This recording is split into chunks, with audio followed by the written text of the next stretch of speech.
This is my drift car, and today we're going to install those two quick releases for my bumper. So watch. So there are a couple key things now.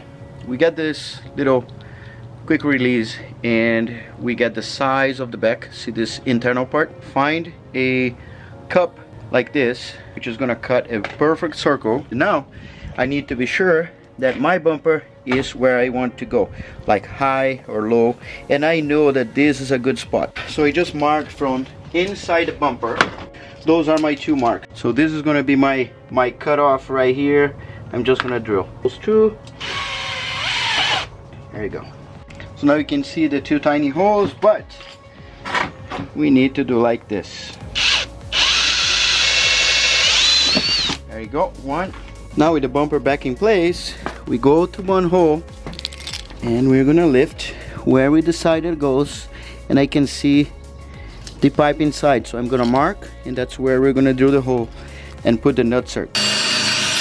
And I poke the holes large enough to fit this, and look at that.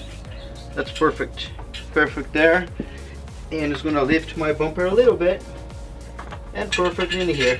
Now the nutsack, because there's nowhere that this is going to grab the thread. So let's install this guy. And now we get our nutsack put in there.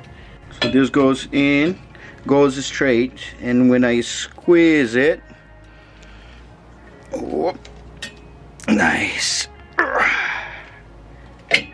There. Done. And now we have our insert. This is our bump holder, and now we just adjust to whatever we want. So we're gonna get this here, and I'm going to push the bumper where it's supposed to be, and it's still too far out. So we're gonna put in again. It's gonna be like this. Done. Look at that. It's already holding in place. In this case, it's a 10 millimeter, and somehow I do have a 10 millimeter. So there you go. And now here on the bumper, I needed to make a washer that fits in here. So when I put this in here, and the washer first, and then the nut on top of the washer. So I haven't even tried yet. You're gonna try this with me. Let's see how it works. And then when that is down, and this is down. Oh yes, look at that.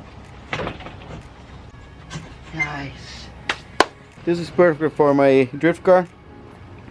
I still need to make a little plate here made of plastic to cover the damage, but yeah, everything looks perfect, fits perfect. You click, it loosens. Yep, it's loose now.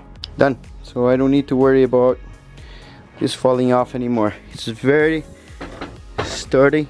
It grabs right there and right there.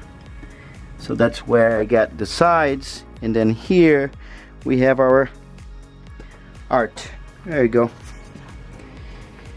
And alright guys, as you see, I'm putting the video together right there. This is the end of this video. I hope this helps. I hope you enjoy it. There are more videos coming with all the stuff that you saw on the trunk, the frame and the bar and all that stuff. If you're interested, just check it out. Subscribe to my channel. You're gonna see it all coming, and drifting coming in 2 weekends. So you're gonna see this BMW 2JZ drifting. So stay tuned. Later.